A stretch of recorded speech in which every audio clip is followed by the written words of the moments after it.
हमारा संविधान, हमारा तिरंगा और हमारा लोकतंत्र जब तक जिंदा है, न जाने ऐसे कितने मोदी जी आएंगे और चले जाएंगे, इस देश को नहीं हिला सकते। वो काशी और मथुरा पे ये मुंह की खाएंगे। भारतीय जनता पार्टी को गलतफहमी जो थी वो दूर हो गई है। सीए और एनआरसी पे अब इन्हें 440 का करंट लगेगा। अरे मीडिया ने तो साहब हमें पहले दिन से ठीक नहीं दिखाया। मीडिया ने तो जन क्या क्या उपाधि दी, माफी कोई नहीं होती। हम कहते हैं हमारे किसान की एमएसपी दे दें, हम भी कहो तो माफी मांग लेंगे। एक सरकारी आपदा थी, ठीक है, वो आपदा का समय पूरा हो गया। अब तैयारी हो जा, भारतीय किसान यूनियन भी अपने कमांडर के आदेश का पालन करेंगे। सरकार वोट से ही बनती है तो वोट से ही छोड़ दी जा। फिर हम इस वक्त मौजूद है गाजीपुर बॉर्डर पर। यहाँ पे आप देख सकते हैं कि किसान अभी भी जुटे हुए हैं। हालांकि मीडिया हेडलाइन चला रहा है कि 11 दिसंबर को बॉर्डर खाली हो जाएगा। अभी किसान संयुक्त मोर्चे की मीटिंग हुई है सरकार के साथ, जिसमें सरकार ने लिखित तौर पर सारी मांगें मान ली है, चाहे वो मुकदमे वापस हो, चाहे एमएसपी पे कमेटी बनाना हो, या जो बिजली बिल था, जब पोल्यूशन को लेकर जो मांगे थी अमेंडमेंट करने के लिए कानून में, वो सब मांगी गई है। तो अब क्या लगता है, अब तो सरकार ने सारी मांगें मान ली, अब जाइए अपने घर या अभी भी रहेंगे? नहीं, हमारे राष्ट्रीय नेता जो घोषणा करेंगे उसका पालन करेंगे। बातें लगभग मान ली गई हैं तो जाना भी लगभग तय ही है। अब इस बीच ये हुआ कि एक विशेष दुख की घटना ये हुई। दुख का विषय ये रहा कि विपिन रावत जी जो देश के पहले सीडीएस थे, वो दुर्घटनाग्रस्त हेलीकॉप्टर में उनकी मृत्यु हो गई। तो ये सभी किसानों के लिए भी एक दुख का विषय है। देखिए, एक बहुत बड़ी क्षतिपूर्ति जो नहीं हुई पाने की, तो कहीं ना कहीं किसान उसे लेके भी दुख में है।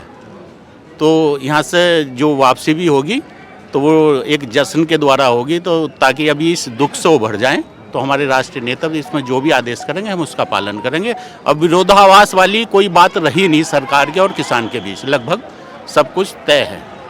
ठीक है, एक बात मैं आपको बता दूं, जो हमारे देश के सीडीएस के जो अध्यक्ष थे, चीफ थे, उनकी एक दुर्घटनाग्रस्त में मृत्यु हो गई, जिससे पूरा देश सदमे में है। और 3 दिन के लिए कहीं भी अभी पूरे भारत में कोई प्रोटेस्ट वगैरह नहीं हो रहा है। उसको किसान भी लेकर थोड़ा दुख जता रहे हैं, लेकिन उससे भी अलग जो इनका एक मुद्दा था, जो इनकी मांगे थी, उस पर क्या कहेंगे? जी, अभी हमारी जो उधर से आदेश मिला है कि मांगे हमारी लगभग मान ली गई हैं और इसलिए हमारा आंदोलन स्थगित कर दिया गया है। अगर इसमें अभी कहीं सरकार गड़बड़ करती है, अब क्या लगता है, क्योंकि सरकार ने मांगे मान ली, तो अब भी क्या मोदी या बीजेपी का विरोध जारी रहेगा? नहीं, ये वो जो दो डोज वाला ये तो अभी ऐसा 2 डोज वाला कोई नहीं है। तो 1 साल आंदोलन चला है, बात मान ली। हमारे 700 किसान भी शहीद हुए हैं। अब ये घाव एकदम से भरने वाला तो है नहीं। ये मोदी जी पहले मान लेते तो हो सके हमारे 700 किसान शहीद ना होते। तो बहुत बड़ी घटना किसान के साथ है। और एक हमारे जवान, 2 ही चीज़ है किसान में, जय जवान जय किसान का नारा दिया था।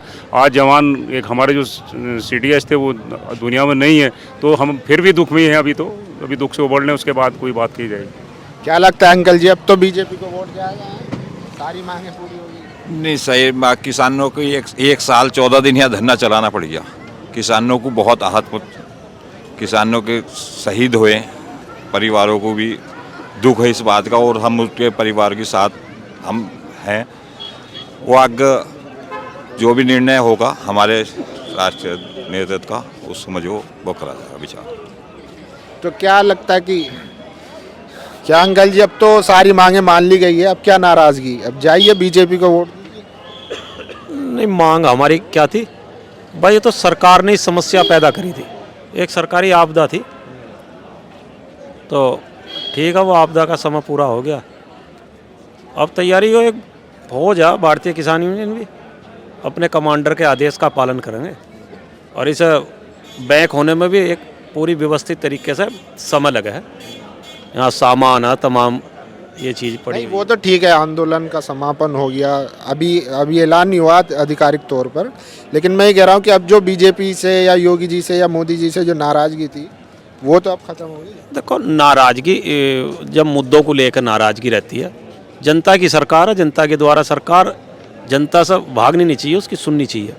और सरकार के द्वारा ये समस्या पैदा करी गई थी, तो हम उसी का विरोध कर रहे थे कि ये जन विरोधी समस्या है आप द्वारा जो ये थोपी जा रही हैं, तो इन्हें वापस लिया जाए। सरकार को ज्ञान होया, ले लिया उसने, वापस लिया, ठीक है, अच्छी बात है। जनता के प्रति सरकार को जवाबदेह रहना चाहिए।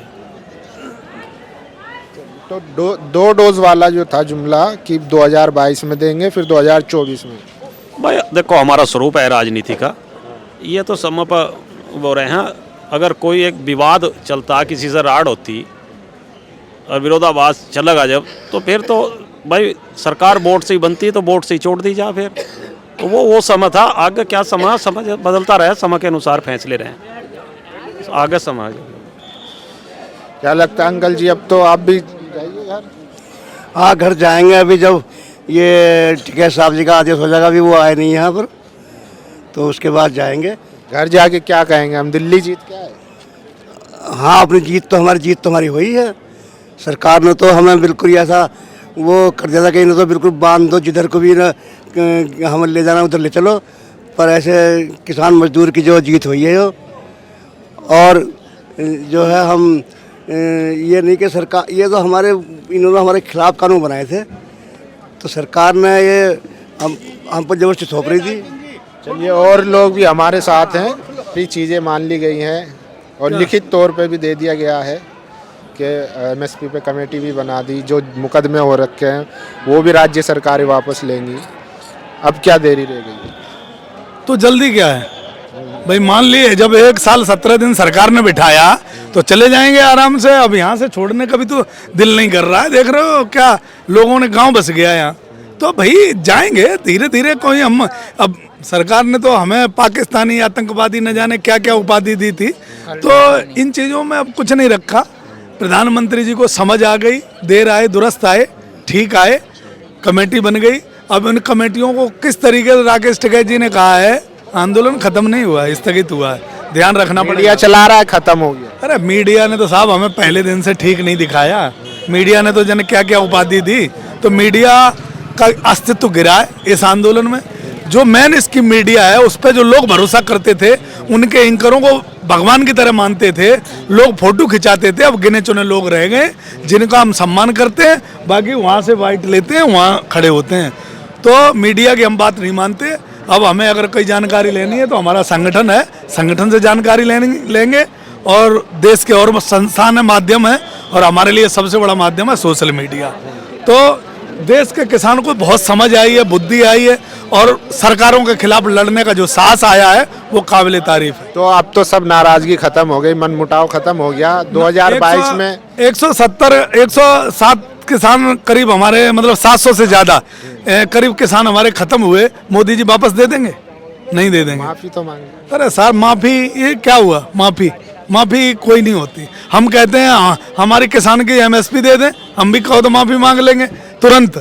और न्यूनतम समर्थन नहीं, हम तो कह रहे हैं हमारी एमआरपी दे दें, जो हम डालें वो मिल जाए, हम भी 10 बार पैर छू लेंगे। ऐसे ये सब खेल नहीं चलने वाला है देश में। अब किसान सुलझ गया है, समझ गया है। अब आंदोलन जो टूटा हुआ था ना कि क्या होगा, अब समझ में आ गया कि बहुत कुछ हो सकता है। हमारा संविधान, हमारा तिरंगा और हमारा लोकतंत्र जब तक जिंदा है, न जाने ऐसे कितने मोदी जी आएंगे और चले जाएंगे, इस देश को नहीं हिला सकते। ये मजबूती, ये विश्वास हमें आया है। और जो हमारा हिंदू, मुस्लिम, सिख, ईसाइयों का जो इस किसान ने भाईचारा दिया है वो काबिल तारीफ है। वो इसके लिए दिल गदगद हो गया है। अच्छा है, एक और चीज़, अब जब मनमुटाव हो गया, जो किसानों का जो नारा था 2 डोज वाला कि एक 22 में देंगे, एक 24 में देंगे, 2022 यूपी में 2022 की आप बात करते हो तो 2022 में बहुत मुद्दे हैं और उन मुद्दों पे ये बात करेंगे नहीं तो मुझे लगता है ये जीतेंगे नहीं। 2022 में गन्ने का पेमेंट का मुद्दा है, इनका संकल्प पत्र है। 2022 में संकल्प पत्र किसान निकालेगा। किसान इतना सुलझ चुका है कि अब इनके हिंदू मुसलमान के मुद्दे में ये कर रहे हैं ना काशी और मथुरा, वो काशी और मथुरा पे ये मुंह की खाएंगे, ये मैं तुम्हें बता रहा हूँ। और देख लेना, हो सकता है चुनाव के बाद आपसे फिर मुलाकात हो। काशी और मथुरा जैसे ही किसान का नाम लेंगे किसान के सामने, वैसे ही किसान का हाई ब्लड प्रेशर हाई हो जाता है। काशी और मथुरा नहीं चलेगा। आप विकास की बात करो, आप रोजगार की बात करो, आप शिक्षा की बात करो, आप स्वास्थ्य की बात करो। शिक्षा अगर हमारे बच्चों को मिलेगी, हमें कुछ ना दें, ये शिक्षा और एमएसपी दे दें, हमें कोई जरूरत नहीं रोजगार की और नौकरी की, हम अपने आप ढूंढ लेंगे। इस देश में नहीं लेगा, दुनिया में कहीं और मिलेगा, कहीं तो मिलेगा। लेकिन ये शिक्षा और स्वास्थ्य ध्वस्त करते जा रहे हैं, किसान को मौत के मुंह में देते जा रहे हैं। किसान भली भांति समझ गया है, इनके अब जाल में फंसने वाला नहीं है। इस आंदोलन आंदोलन ने हमें जो सिखाया है वो हम अब जन्म तक नहीं भूलेंगे और आने वाली नस्लों को और लोगों को बताएंगे। अच्छा, अभी आपने कहा कि सब लोग जो थे किसान आंदोलन को सबका समर्थन मिला, हिंदू हो, मुसलमान हो, जात पात धर्म सबसे ऊपर उठकर पूरे भारत का समर्थन मिला। इसी तरह का एक और आंदोलन चला था सीएए का, तो क्या लगता है कि किसान उनको अगर मान लें इन फ्यूचर वो आंदोलन करते हैं समर्थन देंगे या नहीं देंगे, किस तरह, क्योंकि वो भी एक संवैधानिक लड़ाई। एक बात तो तुम ये सोच लो, अब संयुक्त मोर्चा बन गया और जाति अब हमारी किसान हो गई है, अब कोई धर्म नहीं रहा। और मुझे लगता है कि ये भारतीय जनता पार्टी को गलतफहमी जो थी वो दूर हो गई है। सीए और एनआरसी पे अब इन्हें 440 का करंट लगेगा हाथ लगाने से भी, तो इसलिए अब ये उस भ्रम में न रहे। किसान जो फैसला लेगा वो संयुक्त मोर्चा, तो जरूर देश का हर व्यक्ति हर किसान वहाँ जाएगा। और वो सीए नहीं, एनआरसी जो था वो मुसलमानों के लिए ही नहीं था, उसमें 14 लाख हिंदू भी जद में आ रहे हैं आसाम में। तो मुझे लगता है कि सरकार ऐसे डिसीजन अब भूल के भी नहीं लेगी, और लेगी तो मुझे लगता है कि वो सरकारें रहेंगी नहीं देश में। एक और चीज़ है, इस देश में निजीकरण लगातार हो रहा है और राकेश टिकैत जी खुद इस पे आवाज़ उठा रहे हैं कि अगर बैंकों का निजीकरण होगा उसका सीधा सीधा असर पड़ेगा वही मजदूर किसान इस तबके पे असर पड़ेगा। अब तो ये आंदोलन आगे बढ़ के क्या व्यापक रूप ले, निजीकरण में जिन प्राइवेट जिन को किया जा रहा है, जिन संस्थाओं को, उन संस्थाओं को एकत्रित होना पड़ेगा, सबको संगठित होना पड़ेगा। जैसे हमारे पूरे देश के संयुक्त मोर्चा बना है, ऐसे ही उन लोगों को इकट्ठा होना पड़ेगा और एक मंच पे आना पड़ेगा, जैसे किसान आया है सारे जाति धर्म तोड़ के। और मुझे लगता है कि संयुक्त मोर्चा भी उनके साथ खड़ा होगा, लेकिन ये होगा आने वाले समय में, मैं ऐसा मुझे विश्वास है, क्योंकि किसान ने बहुत कुछ सिखाया है, ये सब होगा। और ये भारतीय जनता पार्टी की जो प्राइवेटाइजेशन करने की नीति है, अपने मित्र उद्योगपतियों को देश बेचा जा रहा है, वो अब नहीं बेचेगी और बेचेगी भी। तो ये आंदोलन मुझे लगता है कि वो लोग भी जागेंगे और ये आंदोलन फिर होगा। तो देखिए, इस देश में जो मजदूर तबका है वो आरक्षण का समर्थन है और निजीकरण का विरोधी है। अभी प्रवक्ता ने बताया कि चाहे सीए एनआरसी का मुद्दा हो, चाहे किसान आंदोलन हो, चाहे बैंक का प्राइवेटाइजेशन हो, लगातार जब तक पूरा भारत एकजुट होकर एक प्लेटफॉर्म पे नहीं आएगा तब तक सरकार को अकल नहीं आएगी या उनको होश ठिकाने नहीं आएंगे। तो साफ साफ इन्होंने कहा कि आगे अगर बैंक का निजीकरण होता है या एनआरसी होता है हम उसका समर्थन करेंगे, पूरा भारत उनका समर्थन करेगा। हम आपको लाइव तस्वीरें दिखा रहे थे गाजीपुर बॉर्डर से, कैमरा पर्सन निधि के साथ मोहम्मद फैसल, नेशनल दस्तक, दिल्ली। नेशनल दस्तक की आपसे गुजारिश है कि अगर इसको बचाना चाहते हैं तो नेशनल दस्तक को सब्सक्राइब करने के लिए रेड कलर के सब्सक्राइब बटन को दबाएं, फिर बेल आइकन की घंटी दबाएं। नेशनल दस्तक को बचाने के लिए बहुत जरूरी है कि हर खबर को शेयर करें, लाइक करें, कमेंट जरूर करें।